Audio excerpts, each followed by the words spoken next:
Allez, nous sommes en direct du bus, donc nous sommes en immersion rue Marmaille à Barbâtre et je suis en compagnie d'Anthony. Anthony, bonjour. Bonjour. Tu vas bien ? Oui, Oui. toi aussi. Ouais, super bien. Vaut mieux que ça aille mieux puisque on est vraiment au tout début. La fête a à peine démarré. Non, on n'a pas démarré même. Non, pas encore. Mais toute l'installation est là. C'est ça, pratiquement. Est-ce que on tout est est sur prêt ? la finition. Oui, on est sur les finitions. Ouais. Est-ce qu'on peut faire un petit point des 10 années passées puisque c'est le 10e rue Marmaille à Barbâtre ? Alors, je pourrais pas tout raconter. Je ne sais pas si vous aurez l'occasion d'entendre Monsieur le maire, mais il aura J'espère. sûrement peut-être des anecdotes, ou en tout cas, il pourra vous parler de l'origine de l'événement, puisqu'il est né d'une idée dans son arrivée au conseil municipal avec son équipe en 2014, avec l'équipe qu'il a en grande partie encore aujourd'hui. Donc, c'est un événement qui a démarré en 2015. Si je peux vous dire juste une petite chose, un petit clin d'œil. On a fait un petit clin d'œil à cette première édition. Vous avez les puces savantes qui sont là, le petit chapiteau rouge et jaune qui était là il y a 10 ans. C'est pour en faire un clin d'œil en fait à cette première édition. On a repris ce spectacle-là qui est un entresort qui dure 25 minutes ou 20 minutes, je ne sais plus, je crois que c'est 25 minutes. Et donc voilà, donc il y a plusieurs rendez-vous sur ces 2 jours, mais c'était dans l'idée vraiment de faire le lien avec la première édition. Et puis l'autre lien qu'on peut faire aussi avec la première édition qu'on a fait, c'est la fresque. Il y a 10 ans, il y avait eu une fresque, je ne sais plus exactement sous quelle forme, si c'était un tag. Alors je l'ai vu, mais si c'était un atelier tag ou autre chose avec les enfants de l'école de Barbâtre, je crois, de mémoire. Mais là, cette année, pour marquer le coup, on a relancé l'idée de refaire une fresque puisqu'elle était fatiguée avec Xavier Jubot. Et l'idée, c'était d'en faire quelque chose d'un peu plus grand en termes de territoire et sur le côté participatif. Donc on a lancé des ateliers auprès de toutes les écoles de Lille. Donc depuis 15 jours, pendant 15 jours avant l'événement, on a eu un défilé des écoles de l'île de Noirmoutier. Par petits groupes, bien sûr, on ne pouvait pas prendre tous les enfants, mais ils ont participé chacun à leur tour à la réalisation de la fresque. Donc c'est rigolo, ça fait parler aussi de l'événement sur l'île, dans les écoles, et puis les enfants de l'Herbaudière peut-être qui viendront un jour à Barbâtre diront j'ai participé à la réalisation des nuages ou...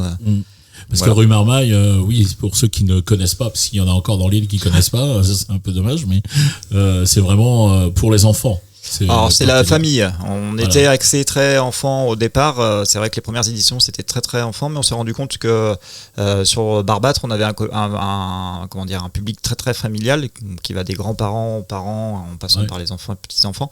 Et donc on a voulu donner un léger virage. On est quand même sur quelque chose de proche des enfants, mais plutôt familial où on se retrouve pour jouer entre amis, en famille et découvrir aussi des spectacles qui ne sont pas essentiellement que pour les enfants, mais pour tout le monde. On a un temps spécial un peu plus pour les plus petits le dimanche matin. Oui. Mais le reste, on est sur du tout public, donc tout le monde s'y retrouve. C'est aussi l'intérêt, parce que si les parents ne s'y retrouvent pas, ils ne viendront pas forcément passer 2 jours alors que ça va plaire aux enfants. Et inversement, si ça ne plaît pas aux enfants... et de toute façon, les enfants ne viennent pas tout seuls en plus. Non, donc il faut bien... donc il faut que ça plaise aussi aux parents. Ça plaise aux parents, tout à fait. On parle de cette 10e édition, du coup ? Ouais. Alors, au programme ?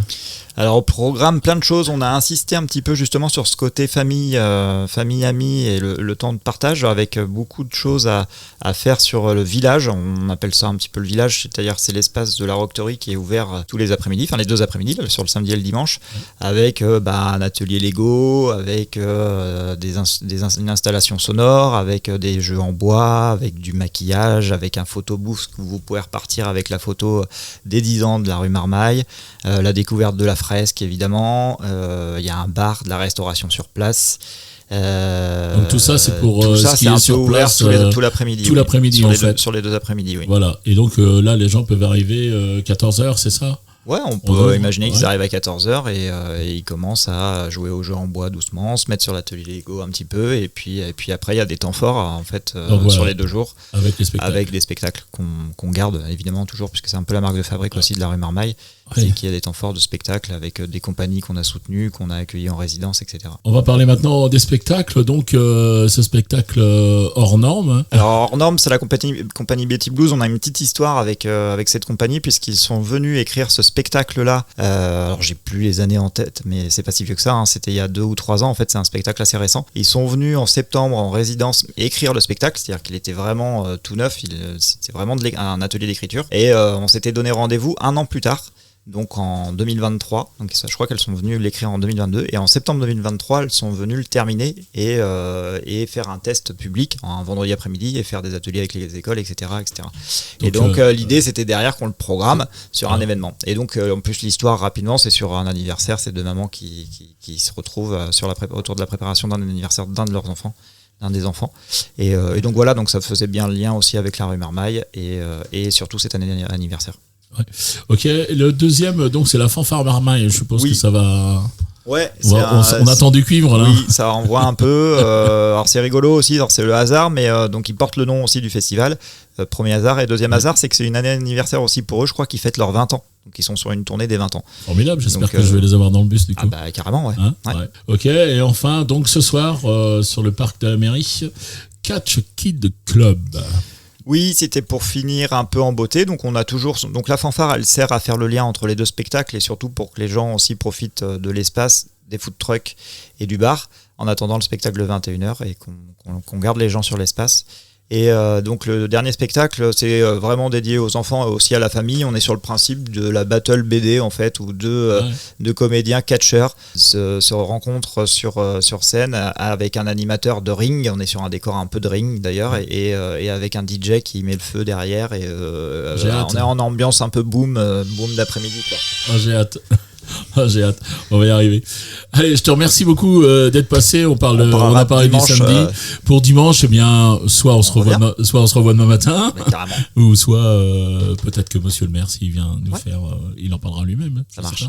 On fait comme ça. Merci beaucoup. Allez, bonne journée, Anthony. Salut.